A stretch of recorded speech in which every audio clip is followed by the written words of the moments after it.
मंगलाचरण करेंगे। ओम नमः सिद्धेभ्याय जय श्री ओम नमः सिद्धेभ्याय जय श्री ओम नमः सिद्धेभ्याय। मंगलम भगवान वीरो मंगलम गौतमो गणी मंगलम कुंद कुंदाद्यो जैन धर्मोस्तु मंगलम। सर्वमंगल मांगल्यम सर्व कल्याण कारकम प्रधानम सर्वधर्माणां जैनम जयतु शासनम। जैनम जयतु शासनम जैनम जयतु शासनम। नमः समय साराय स्वानुभूत्या चकाशते चित स्वभावाय भावाय सर्वभावांतरच्छिदे।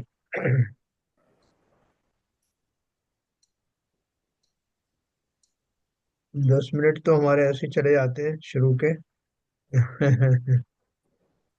तो अध्यात्म अमृत कलश के निर्जर अधिकार में हम बहुत बारीकियां समझ रहे हैं कि जो मुख्य तौर से जो वेद विज्ञानी हैं, समय दृष्टि हैं, उनका चिंतन कैसा होता है और वो वस्तु स्वरूप को कैसे समझते हैं। वो इसलिए वो बंध कैसे रहते हैं, निर्बंध कैसे रहते हैं। और जो मिथ्या दृष्टि है वो मिथ्या कल्पना करके कि मैं ये परिवर्तन कर दूंगा, वो परिवर्तन कर दूंगा, उसी उसमें खेल में लगे रहने के कारण निरंतर नवीन कर्म का बंध करते हैं। तो इसी की और व्याख्या अपन करते हैं, जिससे हम क्या करें कि हमारा ये पुरातन अभ्यास छूट जाए और नवीन अभ्यास प्रारंभ हो जाए। हम बात करेंगे।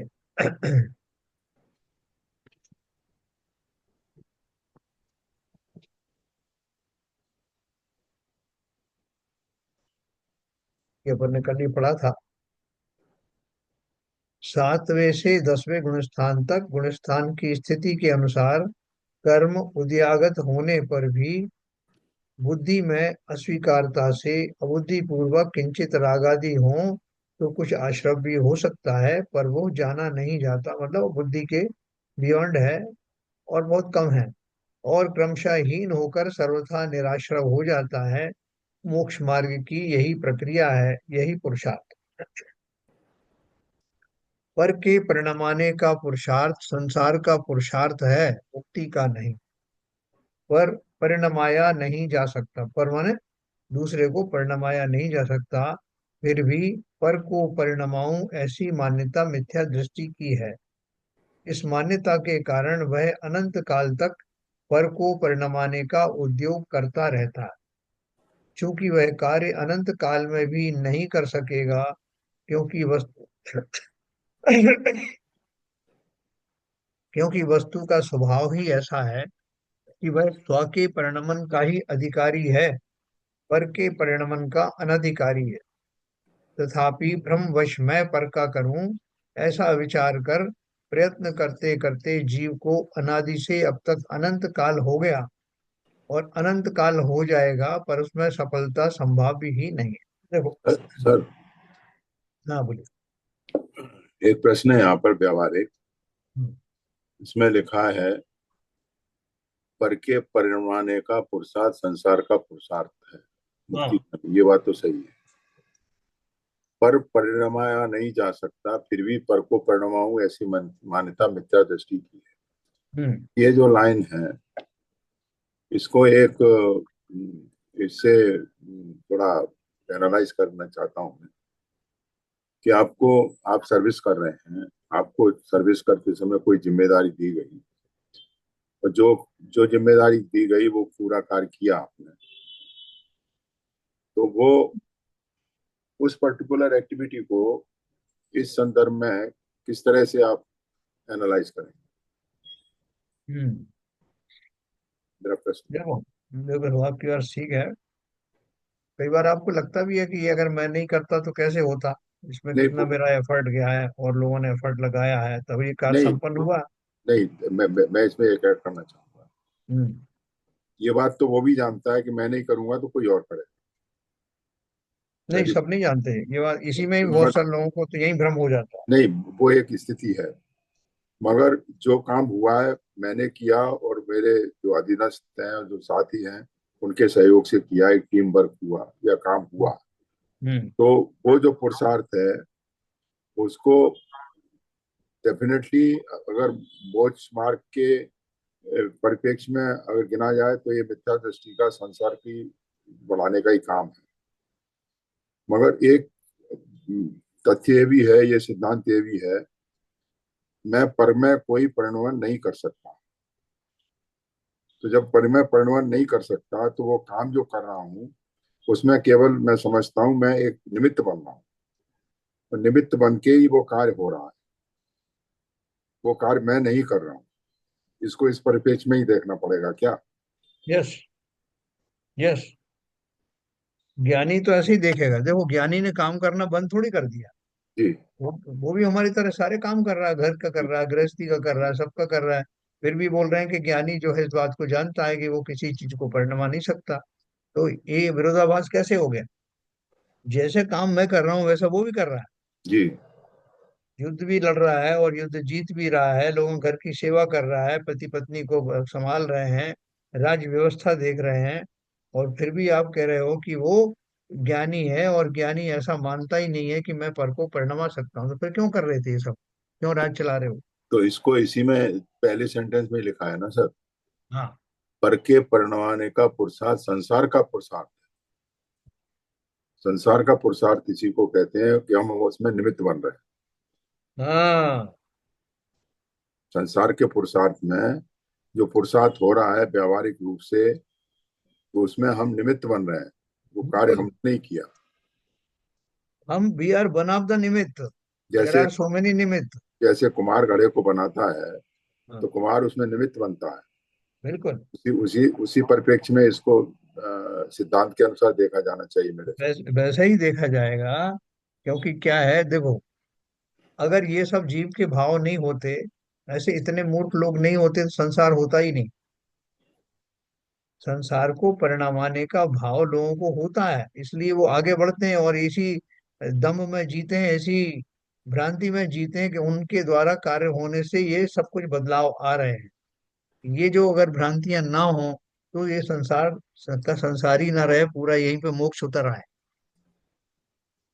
तो इसलिए वो सब तो होता है, लेकिन इसी इसी करने धरने में ही ज्ञानी, जैसे आपने कहा ना, ज्ञानी की क्या वो मान्यता होगी कि ये सब कार्य करने का मुझे भाव आया। दो तरह के भाव होंगे, जो ज्ञानी है उसको भी भाव आएगा, और अज्ञानी उसको तो आएगा ही, वो तो उसका श्रेय लेना चाहता है और करके दिखाना चाहता है। पूरे दूसरों को भी कहेगा भैया अपन को ही करना, नहीं तो कौन करेगा।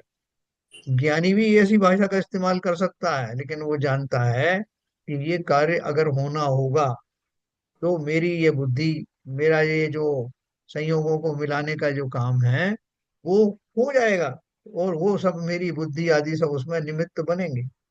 और नहीं हुआ तो वैसा नहीं होना होगा। तो इसलिए वो उसका ना तो वो श्रेय लेता है, ना उससे दुखी होता है। इससे ये मतलब नहीं कि हम अकर्मण्य होकर बैठ जाएं। क्या पता जो हो रहा है प्रकृति में उसमें ही मेरा निमित्त बन रहा होगा, योगदान हो रहा होगा। है ना? जैसे बोलते हैं ना कि वो चिड़िया ने अपनी चोंच में पानी की बूंद भर के अग्नि के ऊपर डाली। तो लोगों ने कहा इतनी बड़ी आग में एक बूंद पर चिड़िया के पानी का क्या होगा चिड़िया? तो उसने कहा मुझे पता है कि कुछ नहीं होगा, लेकिन मेरा भाव ऐसे आए कि मैं उसमें निमित्त बनूं अग्नि को बुझाने। ऐसा भाव आया तो वो करे, किया उसने। देखो अग्नि तो जैसी जलनी थी जलनी। और सपोज करो कि किसी कारण से ठीक उसी समय चिड़िया ने उधर बूंद डाली, और उसी समय में किसी और प्रक्रिया के द्वारा अग्नि विलुप्त हो गई। तो लोग भी ये कहेंगे, और चिड़िया को भी, अगर वो सही ज्ञानी नहीं है तो वो भी मान सकती कि देखो आखिर काम मेरी बूंद ही आई। बहुत बढ़िया। ऐसे संसार में जितनी भी दशाएं होती हैं, हम और आप सब इसी उम्मीद में करते रहते हैं कि शायद मेरा जो पुरुषार्थ चल रहा है, लोगों को जोड़ने का, इकट्ठा करने का, बोलने का, लिखने का, पढ़ने का है, इससे अवश्य कुछ कामयाबी मिलेगी। और इसी मान्यता के साथ हम संसार के कार्य करते रहते हैं। और अगर वो कार्य वैसे ही होने होंगे, उसमें वही निमित्त मिलकर के वो कार्य होना होगा, तो कार्य हो जाएगा। नहीं होना होगा तो मेरा सारा एफर्ट बेकार भी जा सकता है। तो यहाँ जो संसार में उन्होंने क्या बोला कि जो होनहार है वो पांच समवायों के इर्द गिर्द होती है। और मेरा करना क्या हुआ उसमें? मेरा करने का अर्थ क्या है? मैंने जब उस पूरी प्रक्रिया में मैंने माने आत्मा ने मात्र भाव ही किए। वो भाव खोटे भी हो सकते हैं, अच्छे भी हो सकते हैं, वो क्रेडिट लेने वाले भी हो सकते हैं, क्रेडिट ना लेने वाले भी हो सकते हैं, लेकिन करूंगा मैं भाव ही, क्योंकि वही मैं कर सकता हूँ। तो ज्ञानी इस पूरी प्रक्रिया को जानता है कि जब जो होना होता है वो वैसे ही होता है। वो पुत्र को भी समझाता है, गृहस्थी में रह करके बेटा पढ़ लिख जाओ तो कुछ बन जाओगे। और एक मिथ्या दृष्टि उसको रोज झापड़ भी मारता रहता है। लेकिन जो उसका होना है वो निर्धारित है। ना वो झापड़ से वैसा होने वाला है, ना समझाने से होने वाला है। अगर जो उसका वो जिस तरह से होना वैसे ही होना। लेकिन जीव के मन में भाव आते हैं तरह तरह के कि मैं ऐसा करूं, शायद इससे ऐसा हो जाए। तो कहते हैं ना, उसको तो मैं बदल नहीं सका लेकिन परिवर्तन का अभिमान किया। अपने कल वो पूजन पड़ी थी ना वायरल जी की। हम्म। तो परिवर्तन का जो अभिमान रहता है, हर व्यक्ति उस स्थिति से खुश नहीं रहता, उसको बदलना चाहता है। दुख की जो स्थिति होती है उसको बदलने के भाव उसको आते हैं। और वही भाव हो सकते हैं उसके, उसमें निमित्त बने, ठीक होने में भी निमित्त हो सकते हैं, और कंडीशन खराब होने में भी निमित्त हो सकते हैं। तो जीव ये नहीं सोचता, उसको जो समझ में आता है उस तरह के भाव करता है। उनके भावों का निमित्त पा करके उसके शरीर में उस तरह की जो है योग्यताएं होती हैं, अगर तो वो काम आती हैं, या उसके जो मित्र आदि हैं वो भी उसमें जुड़ जाते हैं। ये सारा जो चक्र है वो चलता इसी के इर्द गिर्द है कि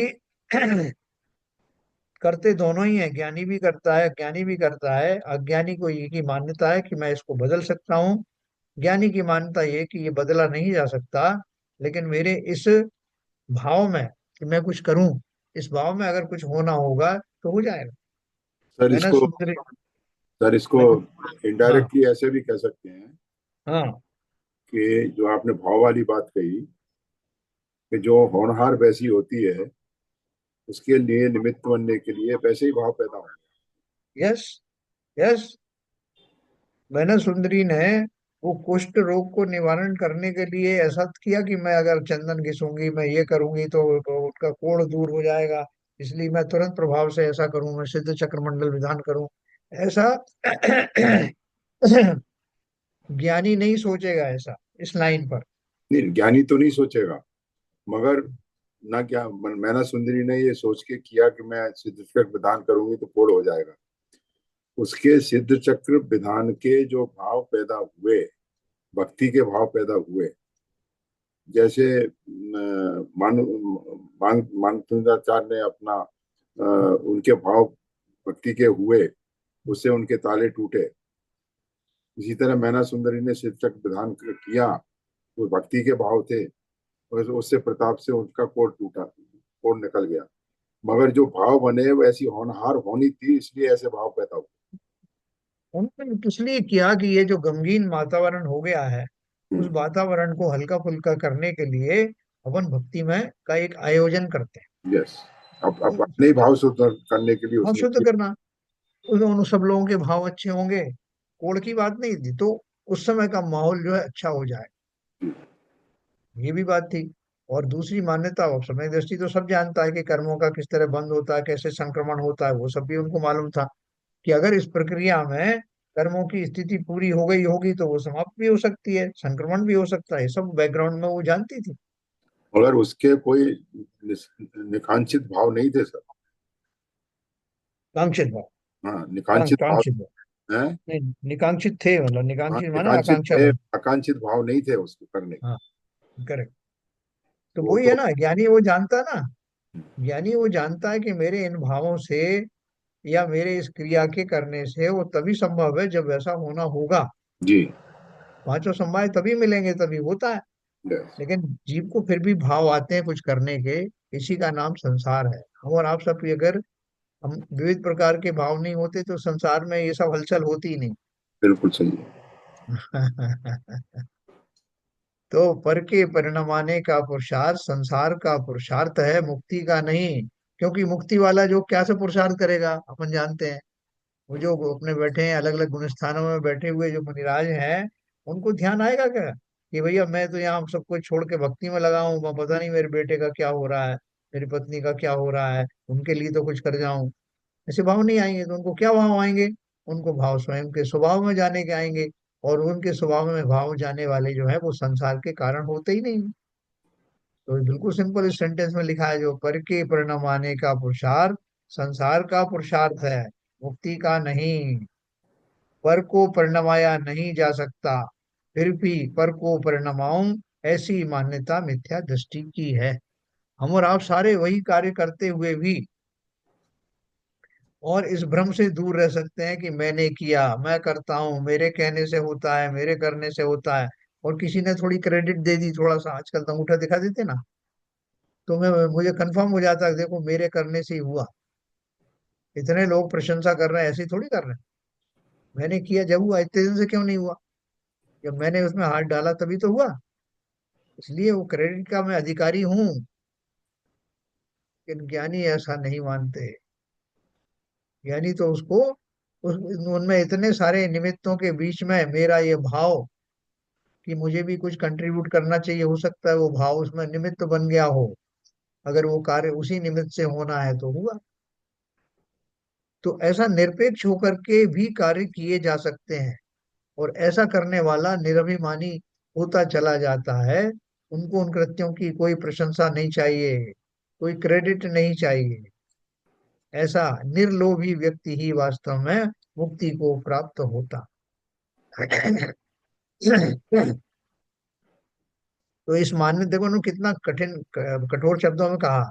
इस मान्यता के कारण वह अनंत काल तक पर को परिणमाने का उद्यम करता रहता है, क्योंकि वह कार्य अनंत काल में भी नहीं कर सकेगा, क्योंकि वस्तु स्वभाव ही ऐसा है ना। कोयले को काले से सफेद कर सकते हो क्या? बोले साहब खूब रगड़े, उसमें सर्फ पानी लगाएं, साबुन लगाएं तो शायद हो जाए। तो नहीं हो सकता। वो प्रत्यक्ष बात है। ऐसे ही सभी के ऊपर में लागू होता है। हम असंभव को संभव करने की कोशिश करें तो नहीं होगा। लेकिन हाँ, जहाँ संभव है, जहाँ जिस पुरुषार्थ पूर्वक जो कार्य होने की संभावना है, वो कार्य हो सकता है कि उस काल में जब वो घटना घटित होना हो, उस काल में हमारा वैसा पुरुषार्थ उसमें निमित्त बन सकता है। क्योंकि वस्तु स्वभाव ही ऐसा है कि वह स्व के परिणमन का ही अधिकारी है, पर के परिणमन का अनधिकारी है। तथापि भ्रमवश मैं पर का करूं, ऐसा विचार कर प्रयत्न करते करते जीव को अनादि से अब तक अनंत काल हो गया और अनंत काल हो जाएगा, पर उसमें सफलता संभाव्य ही नहीं है। उसने नीलांजना को उतार दिया नृत्य में। किसने? इंद्र ने। क्या सोचकर उतारा कि साहब उनको वो वैराग्य हो जाएगा, वो जैसे ही वो गायब होगी उनको देखेंगे दृश्य तो उनको वैराग्य हो जाएगा। तो भैया 84 लाख पूर्व की आयु थी ना उनकी, तो उन्होंने पहले पूर्व के बाद ही क्यों नहीं ये घटना को अंजाम दिया? नीलांजना जैसी कोई और सुंदरी को उतार देते जिसकी आयु जाने वाली होती। क्यों 84 लाख पूर्व तक उन्होंने इंतजार किया? और वो क्यों इसी का इंतजार करते रहे कि जब ये करेगा इंद्र तभी मैं बैराग को प्राप्त होऊंगा? तो काल अवधि तभी आनी थी सर। पांचों समय जब मिलने थे तभी होगा काम। जब कल लब्धि आनी तभी इंद्र के मन में ऐसा भाव आया, तभी वो घटना घटित हुई, उसी समय उनको वैराग्य होना था, ये सब पहले से निश्चित था। ठीक है ना। और अगर वो इंद्र उसकी क्रेडिट लेता कि देखो साहब ये तो चुपचाप बैठे हुए थे, मैंने करा दिया। मैंने भेजा इनको वन में। बैरा की दिलवा दिया। तो ऐसा ही है संसार। जो ज्ञानी है वो इस बात को जानते हैं, इसलिए बड़े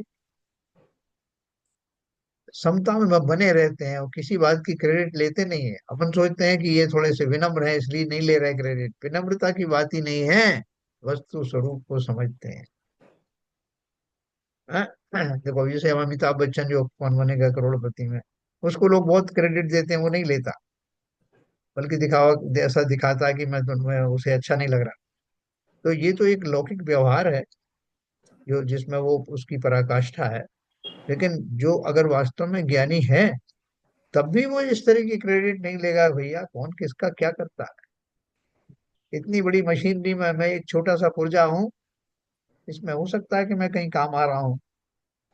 तो ऐसा भाव जीव अगर जो रखता है, वो कौन रखते हैं? जो संसार से विरक्त हो गए हैं, जिन्हें मालूम है कि दूसरे का, किसी का भी मैं कुछ नहीं कर सकता। हाँ, कर सकता हूँ तो स्व का ही कर सकता है ना। तथापि भ्रमवश में पर का करूं ऐसा विचार कर, प्रयत्न करते करते जीव को अनादि से अब तक अनंत काल हो गया, और अनंत काल चला जाएगा, पर उसमें सफलता संभव ही नहीं होगी।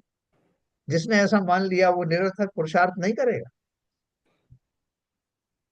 जैसे मैं आपको बताता हूँ कि मुनिराज बैठे हैं, जंगल जंगल के अंदर बैठे हैं, और वो देख रहे हैं, अपने अवधि ज्ञान से जान रहे हैं कि कौन सा बड़ा पशु पक्षी कौन से निर्बल को सता रहा है, कौन सा किसको खा रहा है, किसकी गलती है और कौन को हटाना चाहिए। तो वो थोड़ी डंडा लेकर के भागेंगे जंगल में इधर से उधर। उन्हें तो पूर्ण ज्ञान है, उन्हें मालूम है कि संसार में प्रकृति के सारे नियम के अनुसार ही कार्य हो रहा है। अनहोनी कबहू ना होती है। हाँ, वो तो इस सिद्धांत को होते हुए देखते हैं। जिस पर उन्हें विश्वास है वो वैसा ही हो रहा है, ये उनको मालूम है। तो किसी बात से वो चिंतित नहीं होती। अपन और आप चिंतित होते, अरे भाई साहब देखो जरा, घर खुला छोड़ा है अपन, कहीं कुछ ले जाएगा तो वो फटाफट लौट के दौड़ के आएगा, मैंने ताला लगाया था कि नहीं लगाया था। ऐसे हमें भाव संसार में निरंतर बने रहते। लेकिन जो इन सब बाधाओं, इसीलिए तो गृहस्थी में जीव को इस तरह के भ्रम रहते हैं। और जिसने गृहस्थी और ग्रस्तपना दोनों ही छोड़ दिए, वो उसका भाव क्या है? अब क्या ले जाओगे भैया? मेरा ये शरीर तक तो मेरा है नहीं, और आप क्या लेके जाने वाले? तो किस बात की उसे चिंता रहेगी? इसलिए वो निशंक हो जाएगा। है ना। आज अपन वही निशंक शब्द पढ़ रहे हैं कि कैसे वो ज्ञानी निशंक होता है।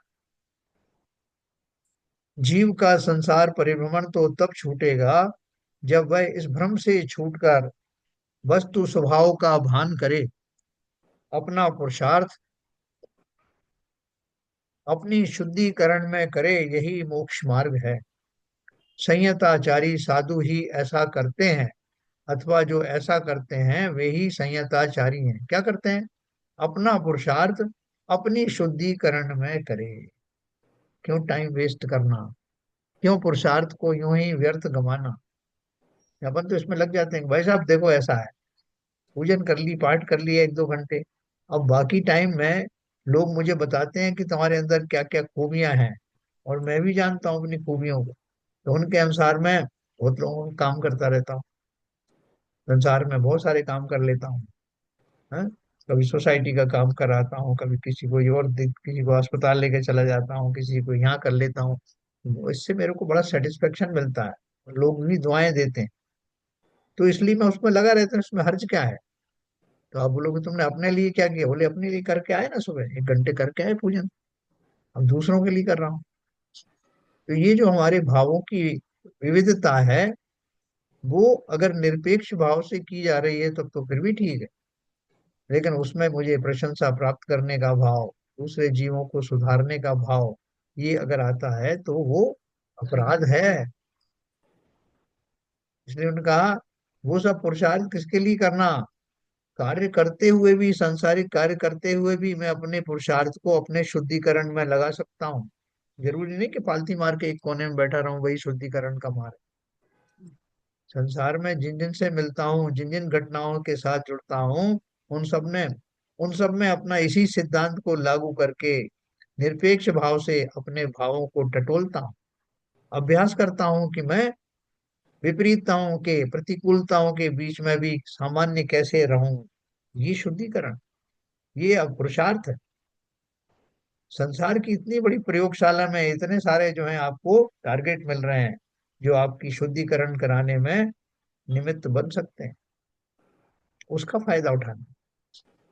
प्रशंसा को कोई प्रशंसा करे तब भी आप उससे अभिमानित ना हो, कोई आपको कोसे तब भी आप दुखी ना हो, ये अभ्यास।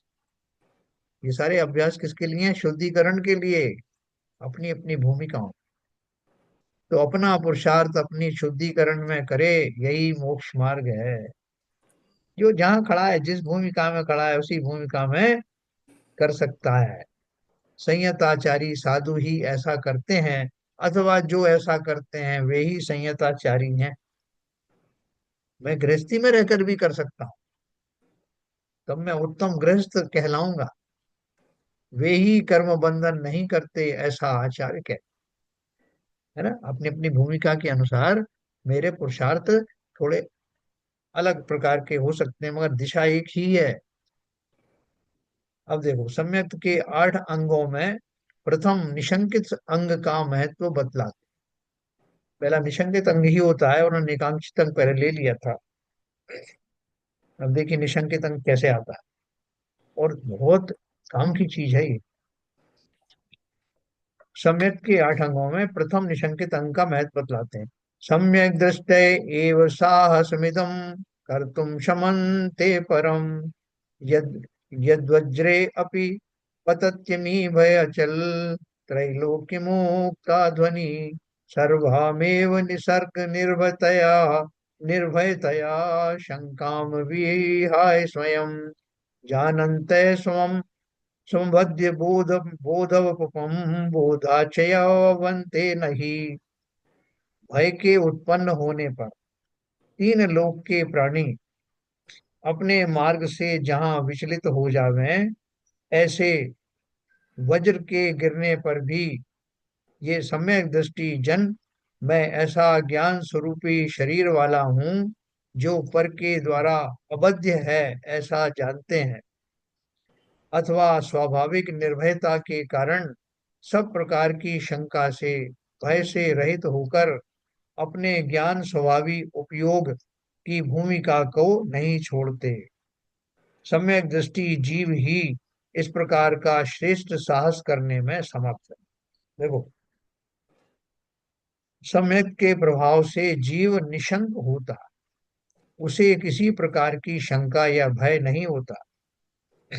सम्यक दृष्टि जानता है कि मैं ज्ञान शरीरी हूँ, यह ज्ञान ही मेरा शाश्वत स्वभाव है, किसी के स्वभाव को कोई दूसरा परिवर्तित नहीं कर सकता। यदि परिवर्तित हो जाए तो वह स्वभाव ही नहीं है, यह सुनिश्चित है। मैं बार बार पानी को गर्म करता हूँ, लेकिन पानी फिर ठंडा हो जाता। मैं बहुत बार करता हूँ, 3 3 4 4 बार अग्नि को फिर उसको गर्म करता हूँ, लेकिन जैसे ही अग्नि का संस्कार हटता है तो फिर ठंडा हो जाता है। मैं चाहता हूँ कि उसका स्वभाव शीतल ना रहे, उसका स्वभाव गर्म हो। लोग कहें कि जल का स्वभाव गर्म होता है, लेकिन कोई ऐसा कर पाएगा क्या? तो यही बोल रहे हैं कि जो उसका स्वभाव है, शाश्वत स्वभाव है, उसे कोई बदल नहीं सकता। 10 लक्षण धर्मों का धारी ये आत्मा, कौन माई का लाल है जो मेरे इन 10 लक्षणों को दूर कर दे, हटा दे। भाई साहब, संसार में तो दिखता है ना, तो आप जो है क्षमा वाले हो, कितने तो क्रोधी दिखते हो, कितने लोभी हो, कितने मायाचारी करते हो, और आप बोले कि मेरे गुणों को कोई हटा नहीं सकता। तो कहाँ चले गए आपके गुण? तो भैया, वो पर्याय जन्य दुर्गुणों की बात नहीं हो रही, ये बात हो रही है मेरे स्वभाव की। जब मैं अवध ज्ञान शरीरी हूँ, कोई पदार्थ या उसकी शक्ति मेरा कुछ बिगाड़ बनाव नहीं कर सकती। अवध्य ज्ञान शरीरी, मतलब मेरा जो ज्ञान है उसको कोई उसका वध नहीं कर सकता। तब वज्रपात भी हो, वज्रपात किसे कहते हैं? जो बिजली गिरती है ना ऊपर की, उसे वज्र कहते हैं। वज्रपात भी हो तो उससे मेरे स्वभाव में क्या बिगड़ता? आकाश से वज्रपात हो तो वह भयंकर होता है। उन समस्त प्राणियों को जो पौद्गलिक शरीर वाले हैं और उसी में निजत्व मानते हैं, वे इसलिए भयभीत हो जाते हैं कि इस वज्रपात से शरीर जल जाएगा, मिट जाएगा। इसका मिटना मेरा मिट जाना है। इस तरह शरीर के नाश में अपना नाश तथा उसकी उत्पत्ति में अपनी उत्पत्ति मानने वाले जीव शुद्ध दृष्टि नहीं है। वे शरीर व आत्मा के सच्चे भेद को ना समझ दोनों की एकता मान बैठे हैं। फलतः शरीर के नाश में अपना नाश मानकर दुखी व भयभीत हो है। कोई आपको बोल दे कि भैया आपका कुछ भी होने वाला नहीं, तो मैं निर्भय हो जाऊंगा। और मरकर भी आपको अगर ये शरीर टूट भी जाएगा तब भी आप बने रहोगे और आपको बहुत लाभ होने वाला है। तो ज्ञानी तो बोलेगा ठीक है। आपको मालूम है जो अमेरिका में जो इंसिडेंट हुई थी, वो टावर को ढाया था, वो जो मुस्लिम व्यक्ति था, उसने वो इंसिडेंट करने से पहले वो एक ढाबे में गया, उसने खाना वाना खाया, जो भी किया, चाय पी, और बिल्कुल किसी तरह का उसमें डर का भाव ही नहीं था कि अभी थोड़ी देर बाद मैं ही जहाज चलाऊंगा और मैं ही सबसे पहले मर जाऊं, बाकी लोग तो बाद में मरेंगे। उसको किंचित भी भय नहीं था। लोगों ने उसके बारे में जो एनालाइज किया कि वो एकदम निडर होकर के काम कर रहा था, उसकी भाव भंगिमा में कहीं कोई डर था ही नहीं। तो क्यों नहीं था? क्योंकि उसको ये बताया गया था, उसकी ब्रेन वॉशिंग की गई थी। और ज्यादातर जो इस्लाम में जो किया जाता है वो यही करते हैं कि तुम किसी से मत डरना, सिर्फ अल्लाह ताला से डरो। और अल्लाह ताला ने पहले ही से कह दिया कि सब तरह की छूट है तुम्हें, तो उन छूटों से कहीं उसके अलावा कोई ऐसा काम है ही नहीं जिसे तुम्हें रोकना पड़े। और अगर तुम मर भी जाओगे तो तुम्हें हूरें मिलेंगी वहां। कितनी हूरें हैं, कुछ गिनती है उसकी। तो निडर होके मर जाना, अगर मरने की बात भी आए तो मरने से पहले 10 5 को मार के जाना। तो आप देखिए उनके अंदर में वो जो निर्भयता आती है, जो कट्टरता आती है, उसके पीछे उनको घुट्टी यही पिलाई जाती है कि तुम्हारा कुछ होने वाला नहीं। पहली बात तो इस पर्याय का रक्षक है अल्लाह ताला, वो तुम्हें कुछ नहीं होने देगा। और अगर वो कुछ हो भी गया तो तुम कहीं नहीं जाओगे, तुम्हें हूरें मिलेंगी। इन्हीं भाव और इसी विश्वास के कारण वो ऐसे ऐसे जो है कांड कर लेते हैं, और उन्हें कोई डर लगता नहीं। ये नेगेटिव विश्वास है। तो यहाँ आचार्य हमको पॉजिटिव विश्वास दिला रहे हैं कि भैया, तुम्हारा शरीर जो है वो निश्चित ही बिछो को प्राप्त होगा, क्योंकि ये तुम्हारा स्वभाव नहीं। चाहे बिजली से हो, गिरने से हो, किसी और चीज से हो, लेकिन होगा अवश्य ही। उसे तुम बचाना चाहो तो भी नहीं बचेगा। और अगर वो चला गया तो तुम्हारा कुछ बिगड़ेगा नहीं। उसका छूटना तो निश्चित है, लेकिन चूंकि तुम वो नहीं हो, जैसे बोलते हैं कि हम उस खाल में बैठे हुए हैं, उस खोल में बैठे हुए हैं, तो मेरा कुछ बिगड़ने वाला नहीं। मैं तो इतने सूक्ष्म वस्तु हूँ। जैसे हम किसी भारी चीज को, कांच का बर्तन है तो वह हाथ से छूट के गिर ना जाए, तो चूर चूर हो जाएगा। लेकिन उसके विपरीत हमारे हाथ में कोई रुई का पुआ है, तो वो गिर जाएगा तो क्या हो जाएगा? हमारा जो कर्मण शरीर है वो समस्त पौद्गलिक स्कंदों में सबसे ज्यादा सूक्ष्म है। और उससे भी सूक्ष्म, अनंत गुना सूक्ष्म हमारी आत्मा। सोचो उसका कब विनाश हो सकता है, किस कौन से प्रहार से वो टूट सकता है। जिससे प्रकाश के ऊपर में, ये सामान्य पौद्गलिक प्रकाश के ऊपर प्रहार करो, इसका क्या बिगड़ने वाला। और मेरा ज्ञान स्वरूपी ज्ञान प्रकाश से जन्य मेरा आत्म प्रदेश में, शरीर कह लो या स्वभाव कह लो, शरीर तो नहीं कह कहेंगे, मेरे जो आत्म प्रदेशी जो वस्तु है, वो कैसी है? वो किसी से टूट ही नहीं सकती, कभी उसका भंग हो नहीं सकता, वो हमेशा वैसी ही रहेगी। तो ये विश्वास करो ना। ये अगर विश्वास कर लिया तो मृत्यु का भय रहेगा क्या? तो बोल रहे हैं देखो, आकाश से वज्रपात हो तो भयंकर होता है उन समस्त प्राणियों को जो पौद्गलिक शरीर वाले हैं और उसी में निजत्व मानते हैं। वे इसीलिए तो भयभीत हो जाते हैं कि इस वज्रपात से शरीर जल जाएगा, मिट जाएगा, इसका मिटना मेरा मिट जाना है। इस तरह शरीर के नाश में अपना नाश तथा उसकी उत्पत्ति में अपनी उत्पत्ति मानने वाले जीव शुद्ध दृष्टि नहीं है। वे शरीर व आत्मा के सच्चे भेद को न समझ दोनों की एकता मान बैठे हैं। शरीर ही मैं हूँ, मैं ही शरीर हूँ। फलतः शरीर के नाश में अपना नाश मानकर दुखी व भयभीत होते हैं। वो जो मुनिराज हैं जो शमशान में बैठ करके तपस्या कर रहे हैं, वृक्ष के कोटर में बैठ कर रहे हैं, बियाबान जंगल में कर रहे हैं, तो कैसे कर पा रहे हैं? उनको डर क्यों नहीं है? महाराज, संभल के रहना, वहां बड़े बड़े हिंसक जीव हैं, वो नहीं जानते कि आप मुनि हो, वो आपकी आज्ञा नहीं मानते। तो इसलिए आप वैसा, अच्छा अच्छा ये है कि वहां जाओ ही मत। क्या पता कौन सा जीव को वो आपको अपना ग्रास बना ले। और वो तो निशांकित भाव से गए हुए हैं ना।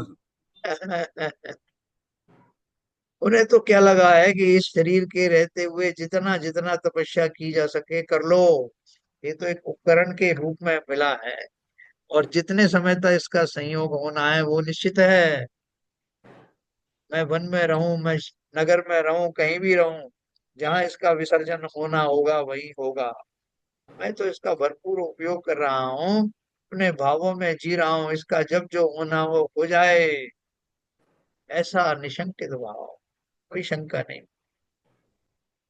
जिनको वेद विज्ञान हो गया है और उसके आधार पर स्वात्म दर्शन हो गया है, ऐसे सम्यक दृष्टि जीव यह मानते हैं कि यह शरीर पौद्गलिक है, मुझसे भिन्न स्वरूप वाला जड़ पदार्थ है। जीव की कर्माधीनता के फलस्वरूप यह जीव का कारागृह है। कारागृह को दुख का कारण जानते हैं, अतः उसके प्रति अनुराग नहीं है। फलतः उसके नाश में अपने नाश की कोई शंका या भय नहीं है। साहब ये जो इस जेल में मैं इतने साल तक रहा, अब ये जेल जब टूट रहा है, गिर रहा है अपने आप, तो मुझे बड़ा कष्ट हो रहा। क्यों कष्ट हो रहा भाई? ऐसा तो लगाव तो हो ही जाता ना। इसका जो इस कोठरी में मैं कैदी नंबर फलाना फलाना बनकर कितने साल इसमें रहा साहब, मेरा बड़ा राग है इससे। अब मुझे जो है सजा से भी हटा दिया, मुक्त कर दिया है। और चलो ठीक है, सजा से तो ठीक है, मगर ये जेल की दीवारें तो ऐसी बनी रहती ना। मेरा बड़ा आकर्षण है, बीच बीच में मुझे ध्यान आता कैसे मैं इस कैद खाने के बीच में बेड़ियों से जकड़ा हुआ कैसे भोजन करता था। मुझे उन दशाओं से ही मोह हो गया। तो इसी तरह संसार में रहने वाली इन पर्यायों में से मुझे निरंतर मोह बना रहता।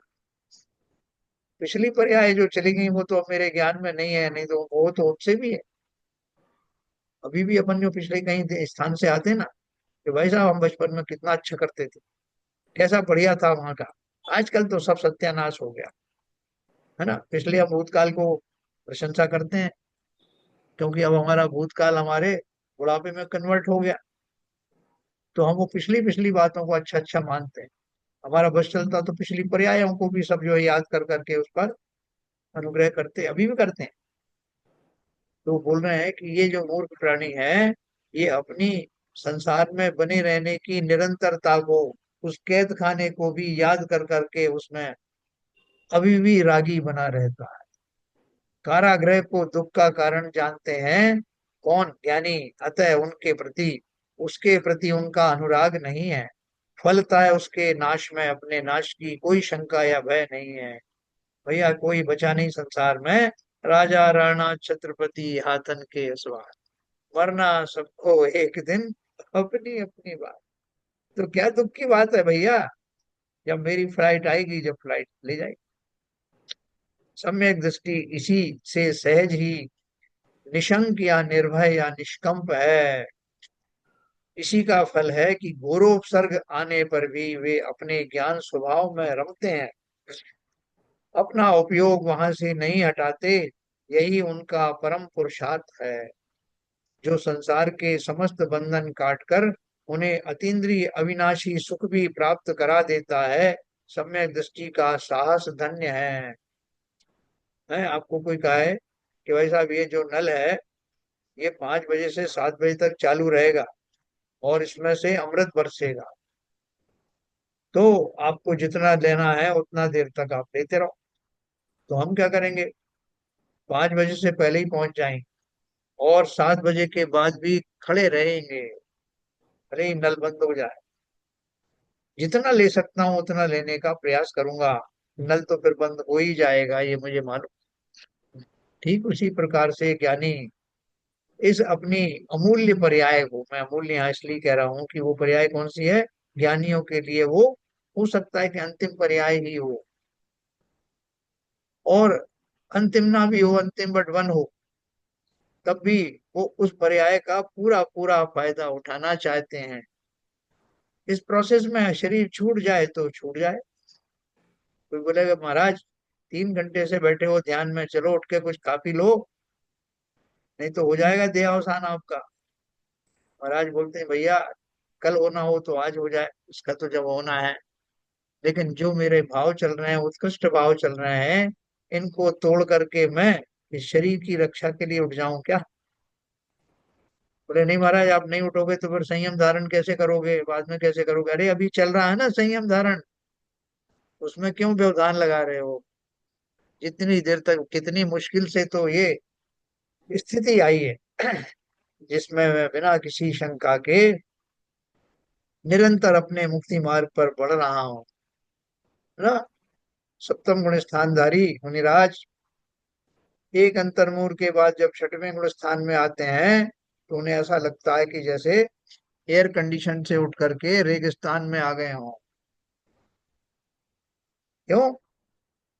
कोई बोलेगा अरे महाराज, सप्तम गुण स्थान में तो आहारचर्या थी नहीं, छठे में आ गए तो गनीमत समझो, आपको आहार मिल जाएगा ना। इसका आहार कैसा आहार? मेरा तो जो आहार था उससे मैं एक अंतर्मुहूर्त के बाद में हट गया। मैं तो चाहता था कि मैक्सिमम उसको यूटिलाइज करूं, और करता ही है। उस अंतर मुहूर्त में ही तो जीव पूरा श्रेणी आरोहण कर लेता है। तो ज्ञान स्वभाव में रमते हैं, अपना उपयोग वहां से नहीं हटाते। यही उनका परम पुरुषार्थ है, जो संसार के समस्त बंधन काटकर उन्हें अतीन्द्रिय अविनाशी सुख भी प्राप्त करा देता है।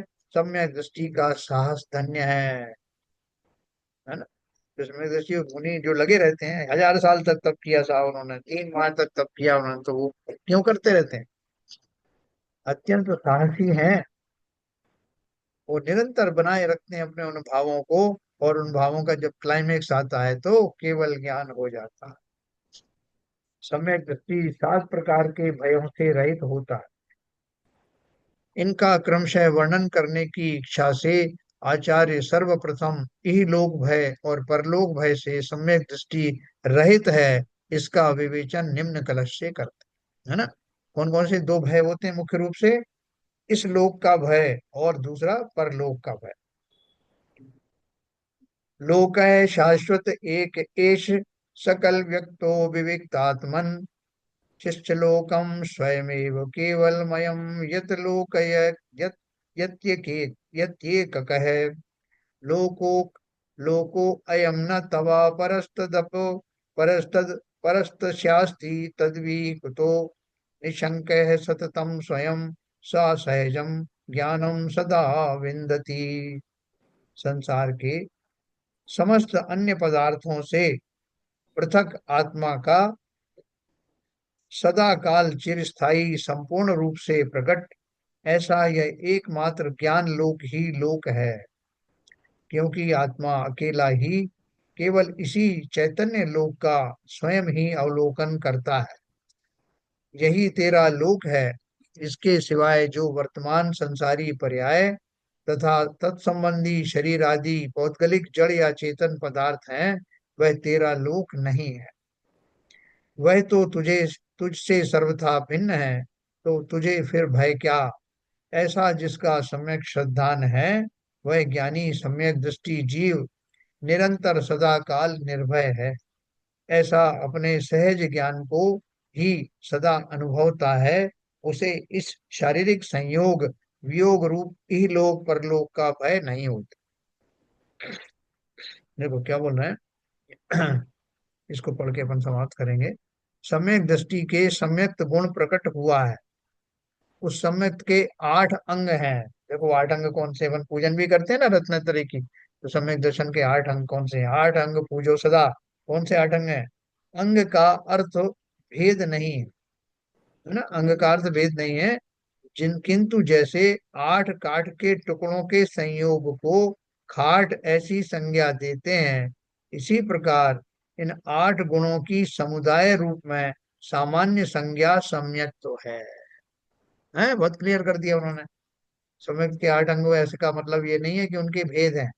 सम्यक के 8 भेद, भेद नहीं, वो उसके अवयव हैं, उसके कॉन्स्टिट्यूएंट्स हैं। उनको मिलाकर के ही सम्यक दशा प्रकट होती है। अतएव ये 8 सम्यक दर्शन के अंग हैं, ऐसा कहा जाता है। क्या क्या है? हाँ, उनके नहीं, वो तो उसका बोल रहे हैं। उनके ये नाम है, वो तो तुम द्वादशांग वाणी की बात कर रहे हैं। देखो, सम्यक दर्शन के 8 अंग कौन से हैं? निशंकित, पहला अंग कौन सा है? निशंकित। दूसरा कौन सा है? निष्कांक्षित। तीसरा है निर्विचिकित्सा। चौथा है अमूढ़ दृष्टि। पांचवा है उपगूहन। छठवां है स्थितिकरण। सातवां है वात्सल्य। और आठवां है प्रभावना। ये अपन ने जैन धर्म जानिए में भी पढ़ा था, और भी कई जगह पढ़ा है। पूजन भी अपन रोज करते हैं, पूजन में भी कहीं ना कहीं आता है, सभी शास्त्रों में भी कहीं ना कहीं वो आता है। इन 8 अंगों का क्रमशः वर्णन मूल ग्रंथ में किया गया है। उसमें ये भी है, समय सार में भी।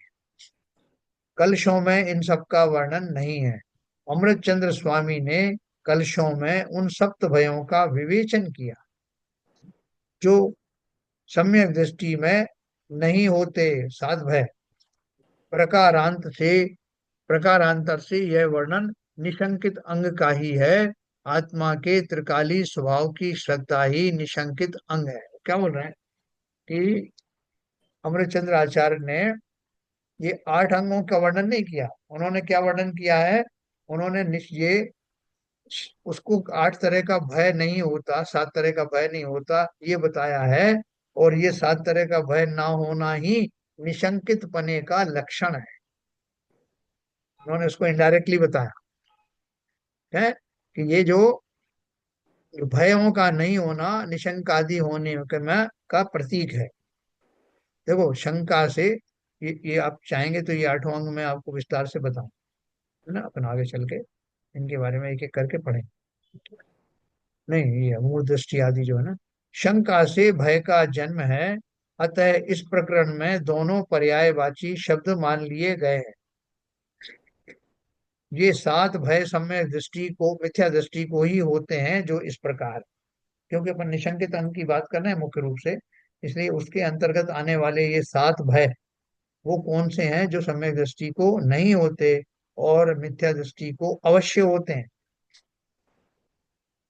वे 7 भय मिथ्या दृष्टि को ही होते हैं, जो इस प्रकार हैं। इहलोक भय। दूसरा परलोक भय।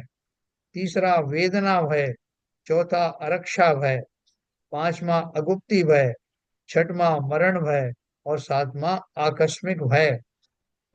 इस कलश में ही लोक भय और परलोक भय दोनों से मुक्ति की कथा लिखी गई है। देखो, ये जो है ना, ये 7 भय हम लोग जानते हैं। 7 भय कौन कौन से हैं? हैं? ई लोक भय माने इस लोक का भय। इस लोक में रहने वाली जो जो वस्तुएं हैं, जिन जिन चीजों से मुझे परेशानी होती है, वो सब इस लोक का भय है। कहीं मुझे ये भोजन नहीं मिला, कहीं मैं दरिद्री हो गया, कहीं मेरे शरीर ने जवाब दे दिया, कहीं मेरे स्वजन चले गए, इस तरह के जो भी इस पर्याय संबंधी जो भी भय हैं, वो सब इलोक भय में आते हैं। परलोक भय क्या है? कि हम कौन सी पर्याय में चले जाएंगे, पता नहीं, वहां नरक में चले गए, तिरंज में चले गए तो वहां कैसा कष्ट होगा, ये सब है। फिर वेदना भय आप जानते ही हो, कि मुझे शरीर में कष्ट ना हो। बहुत सारे लोग बोलते हैं ना कि साहब हम वो तो ट्रेन से कटने के लिए तो गए थे, सुसाइड करने के लिए, लेकिन लोगों ने कह दिया कि मान लो तुम नहीं मरे और हाथ पैर टूट के रह गए, तो साहब वो स्थिति मैं नहीं आने देना, इसलिए मैंने फिर कैंसिल कर दिया। हाँ, तो वो बोले उस वेदना को कौन भोगेगा? तो वेदना भय। अरक्षा भय। अरक्षा भय, तो अपन जानते हैं कि भैया मेरी रक्षा कौन करेगा, मैं ऐसी जगह जा रहा हूँ तो वो संसार में तो जगह जगह जगह पर जो है आरक्षित हूँ, तो उसके रक्षा का भय। अगुप्ती का भय है, मेरी जो बातें हैं वो सब लोगों को मालूम ना पड़ जाए। बहुत सारे लोग तो इसी डर से जो है धर्म के मार्ग में आगे नहीं बढ़ते। वो कहते हैं साहब आपने कहा था कि केवल ज्ञानी जानते हैं कि क्या होने वाला है। जब वो जानते ही है, उनको सब मालूम है, तो फिर हमारे करने का कोई फायदा है नहीं, है ना। हमारी बात सब खुल जाएगी, ओपन हो जाएगी, उनको सब मालूम पड़ जाएगी। तो हम नहीं चाहते वो, इसलिए हमने सब छोड़ दिया, धर्म का मार्ग ही छोड़ दिया। तो इसका मैं विस्तार बताऊंगा आपको, संक्षेप में बता रहा हूँ। मरण भय तो अपन जानते हैं, और आकस्मिक भय माने अचानक से कुछ हो गया तो अपन इसके लिए तो इंश्योरेंस करवाते हैं ना। अगर अचानक से कुछ हो जाए तो उसके लिए बहुत सारे उपाय करते हैं। ये मोटा मोटी बात है, इसका अपन विस्तार से कभी बात करेंगे। इस कलश में इहलोक भय और परलोक भय दोनों से मुक्ति की कथा लिखी गई है। तो ये जो अपन इसकी कथा पढ़ेंगे, तो इससे हमें बहुत सारी प्रेरणा मिलेगी, इससे बहुत सारी जो हमारी भ्रांतियां दूर होंगी, और जो हम बात बात में डरते रहते हैं वो भय हमारा समाप्त हो, है ना। जैसे वो आतंकवादी हैं, या जो आपकी वो डराते रहते हैं कि अगर तुमने इतना पैसा नहीं दिया तो मैं तुम्हें मार डालूंगा, ये सब कर, उनसे भय का कारण ही है। ऐसा जानने वाला कि जब मरना होगा मर जाऊंगा, वो कौन, उनमें से कौन डरने वाला होगा।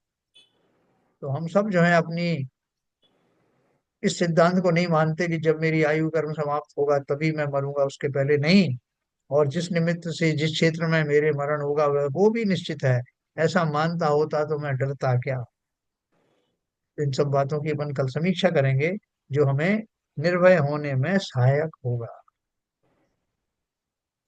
सब लोग चाहते हैं कि नहीं हम निर्भय बने। बोले साहब हम सब निर्भय बन जाएंगे तो फिर ये इंश्योरेंस कंपनी और इन सब का क्या होगा। हाँ, जगह जगह ताले लगाते हैं, जो गार्ड है उनकी नौकरी चली जाएगी बेचारों की। तो क्या करना चाहिए अपन को? ललित जी, उनकी नौकरी को खतरे में डाले क्या? और का तो कुछ कर नहीं सकते, हमें अपना शो का ध्यान रखना है। हाँ, तो देखो, आज हमारे बीच में चंद्रकांता जी भी आई हुई है शायद। तो ये विषय जो कैसा चल रहा है, आपको लग रहा है उसमें कुछ काम काम का है काम आने वाला है कि ऐसी बात है? सभी चीज काम की, जिनवाड़ी में ऐसा तो कुछ है नहीं जो काम का नहीं है। सभी काम का है। हमारे जो भय है, हमारे जो तनाव है, देखो ये सिद्धांत बहुत काम का है कि भैया संसार में कोई किसी भी पर्याय को अक्षुण्ण तो माना ही नहीं गया है। पर्याय विनश्वर हैं, और जब उनका समय आएगा, जिस विधि से होना होगा वो भी निश्चित है। मैं लाख उसको कोशिश करूं बदलने की, मैं बदल नहीं सकता। दूसरी बातों को जो छोड़ो, स्वयं के शरीर को भी जिस रूप में इसका जो कुछ होना होता है वो वैसा ही होता है। जब मुझे उसको जब स्वस्थ रखने के भाव आते हैं, तो मैं उस तरह की जो है वो भाव करता हूँ जिससे वो अस्वस्थ नहीं होता, क्योंकि वो भी सब जुड़ा हुआ है। और जब उसका अस्वस्थ होना होता है तो मैं लाख उपाय करता हूँ तब भी वो अस्वस्थ होता है। तो मेरे शरीर के इर्द गिर्द की अगर मैं बात करूं, तो सारी चीजें निश्चित रूप से होती हैं, घटित होती हैं। लेकिन मैं अपना अगर ये निशंक भाव रखूं, तो मुझे तकलीफ नहीं होने वाली। अपने पूरे प्रयास करें कि मैं अच्छे भावों में बना रहूं, उसके बाद भी जो होना है वो तो निश्चित है, इसको मान करके और निश्चिंत हो जाऊं। ऐसी निश्चिंतता और कहीं मिलेगी नहीं। वीतराग भाव और वेद विज्ञान पूर्वक होने वाली निश्चिंतता ही सही निश्चिंतता है। ठीक है सर, तो कल अपन इसकी और बात करेंगे। समय हो गया, जिनवाणी स्तुति करें। ललित सर।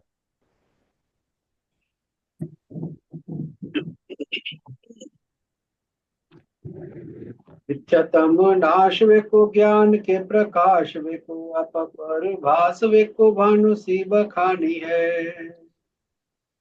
छह द्रव्य जान वेको बंध विधि भान वेको स्वपर की छान वेको परम प्रमाणी है। अनुभव बताए वेको जीव के जताए वेको काहुन सताए वेको भव्य और आनी है। जहाँ तहाँ तार वेको पार के उतार वेको सुख विस्तार वेको यही जिन वाणी है। हे जिनवाणी भारती तो जबुदिन रैन, जो तेरी शरणा गए सो पावे सुख चैन। या वाणी के ज्ञान से सूझे लूटा लो, जो वाणी मस्तक धरो सदा देते हैं दो, सदा देते हैं। जिनवाणी हमारी माता की माता की जय।